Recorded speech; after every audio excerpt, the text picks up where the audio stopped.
Education is an integral component to Cumberland County's economy. It is crucial that education satisfies the needs of the workforce in our community. That is why it is so important that we identify the educational needs of our local businesses. Over 60% of Pennsylvania students enroll in a college or university after high school graduation. Most do so in hopes of earning a higher income. Historically, parents and educators have pushed their students into higher learning with the idea that any degree will merit a high-paying, secure job, regardless of the field of study. Unfortunately, many college graduates find themselves ill-equipped for the job market, even with their degrees. They may find that they have not been adequately prepared to satisfy the needs of the current job market. The difference between advanced education and the skill set demanded by the workforce often causes the graduate to accept employment in a gray-collar job. These candidates are overeducated for the positions in which they now find themselves and, consequently, are underpaid. Tuition costs have increased explosively, greatly outpacing inflation. Some private four-year institutions have increased their tuition costs by over 200%. Public schools have increased their tuition over 270% since the 1970s. There are still upsides to a college degree. For instance, a college graduate is less likely to be laid off during recession and more likely to be hired back when the economy recovers. The fact needs to be considered that not all fields of study pay the same, and not all colleges offer the same majors. Also, some fields of study require or encourage graduate degrees before entering the workforce. Over the years, our economy has transitioned to a primarily service-based workforce. These service-based jobs offer a combination of high and low skilled employment.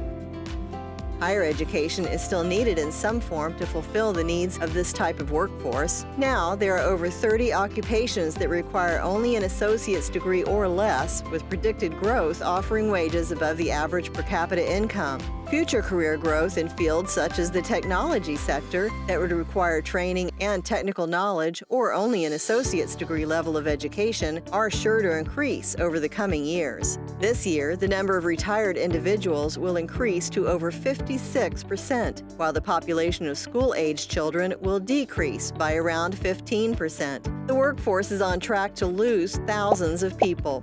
Obviously, this disproportionate demand is going to create a problem.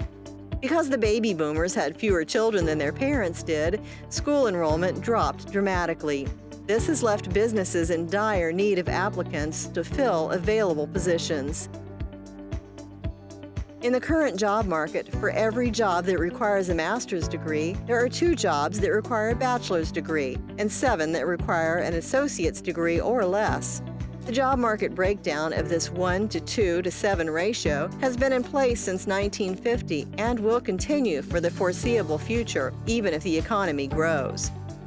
To meet the needs of the current job market, we need to shift the focus from college for all to a post-high school credential for all.